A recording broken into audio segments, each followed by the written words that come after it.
So I had an idea of going to Africa and rocking a glueless lace frontal wig for my whole stay. I was supposed to be staying there for like a month and a half to 2 months. And I wanted a nice, sensual, loose wave look. This was it.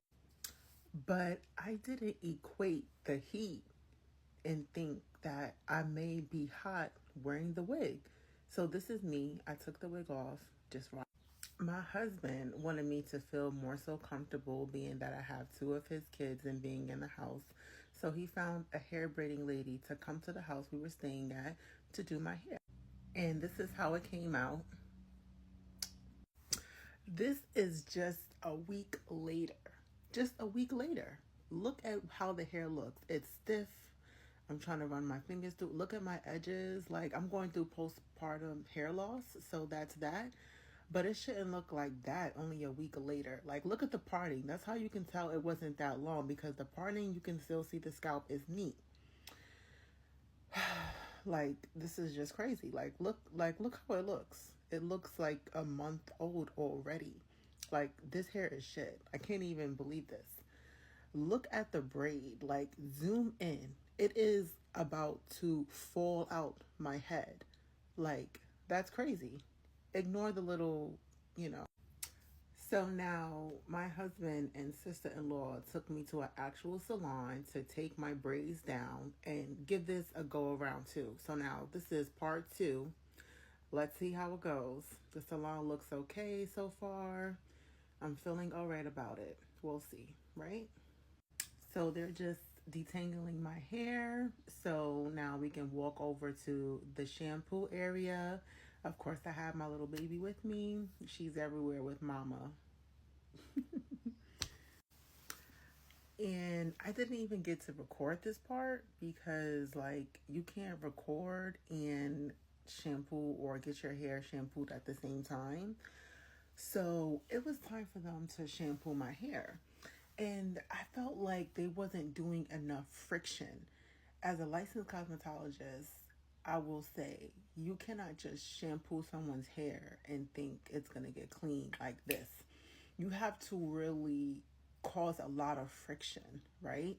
So the shampoo, yes, it gets your hair clean, but it is the fingers that will really make sure that your hair is clean and there's no more dirt on your scalp or no more dirt within your hair.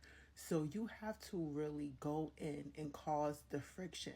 You have to make sure a lot of suds are showing upon the hair and the scalp, or else it's not a clean canvas to work with.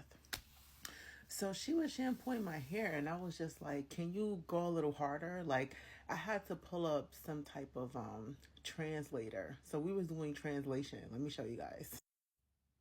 So this is what the translation app looked like.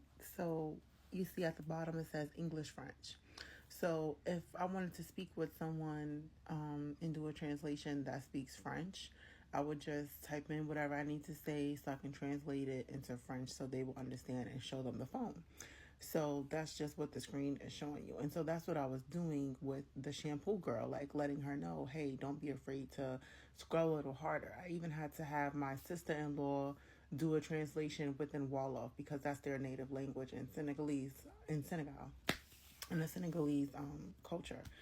And so she was saying how she was afraid she was going to hurt my head. I'm like, girl, don't be afraid. You better get in there. So I had to take my own fingers and scrub my scalp because going through the postpartum hair loss, I have to make sure I'm taking care of my hair 100% so it can continue to grow after this phase is over. Then everything went to hell. It was time for me to blow my hair out. So everything went to hell because it was time to blow my hair out. So this woman takes a blow dryer with no nozzle. Now I'm going to start speaking in cosmetologist terms. So if you're understanding, great. If you're not understanding, then like, I don't know. So this woman takes the blow dryer with no nozzle, takes a brush, and is directly putting the blow dryer towards my scalp and taking a brush towards my scalp and going like this quickly to dry my hair. And I stopped her and I kept making a fuss like, please, miss, stop. Please, miss, stop. No, no, no. So someone else tries to take over. I'm saying the same thing. The owner comes and tries to take over, and I'm literally crying on the inside. Like, listen, I'm not trying to be bald headed. You see my hair, right? It's a little fragile. My edges are a little fragile because I'm going through postpartum hair loss. However, I have a beautiful head of hair. I have a beautiful canvas for you to work with. So what you're not going to do is put a lot of heat and put heat damage towards my beautiful natural non-chemical head. I'm not having it.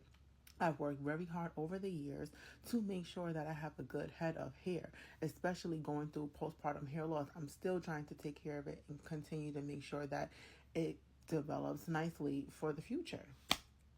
So I call my husband and I'm like, come here, like this is not gonna work. So I actually take the blow dryer and I'm showing them how I want them to do my hair. It shouldn't take you 5 seconds or it shouldn't take you 1 minute to do one section of hair. It should take you just like 5 seconds, you know. I have hair, but I'm gonna say it's like medium fine. It's not 100% full thick. It's like a medium fine. So it's not gonna take you that long to blow out one section. You shouldn't be struggling either. You know, it should be really smooth. Like apply the heat directly to the hair with the brush and just go downward in a slow motion. You don't have to rake it like you're raking leaves. Like, no, that's not how you do it. That's how you become bullheaded. That's why no shade. Some of you Africans, like, y'all hair don't be given. Some of y'all, because y'all don't really be taking care of it. My edges, they already fell out due to having 2 kids back to back. Like, I don't need no more hair loss. Be careful with my hair. So basically, after that situation, we left. I didn't want to hear it no more. My husband was upset because he just wanted me to enjoy the experience, but he knows I don't play about my hair. So that pretty much was that. I just basically went back to looking like. I basically just went back to looking like this. And, you know, I was like, if I have to continue my trip like this, then it is what it is because I already went through 2 horrible experiences. I'm in Africa, like, why I can't find someone to give me a nice set of braids, you know, that I'm looking for. Why I gotta go through attitude and people getting upset. And I even forgot to tell you guys, the first hair braider played us so much. She played in our face. She gonna have the audacity to say that my hair was too soft. That's why the braids was falling out. Girl, if you don't know how to work with all hair textures, just say that. Okay? I've worked with all hair textures. If you look at my portfolio, you will see I've worked with Caucasians, Hispanics, Blacks, African Americans, however you want to call it, Africans straight from the motherland, like you name it. You name it. I've worked with them all. Like, it doesn't matter. It's not about the hair texture being too soft. You didn't know how to work with my hair texture because you're probably used to working with hair textures that's a little bit on the coarser side because you're mostly dealing with women that is from Africa. And that's okay. But don't lie. Then she lied about the hair cost, talking about the hair was this price. So they tried to finesse my husband to make him pay more. And the hair didn't even cost that much. And then the hair was shit.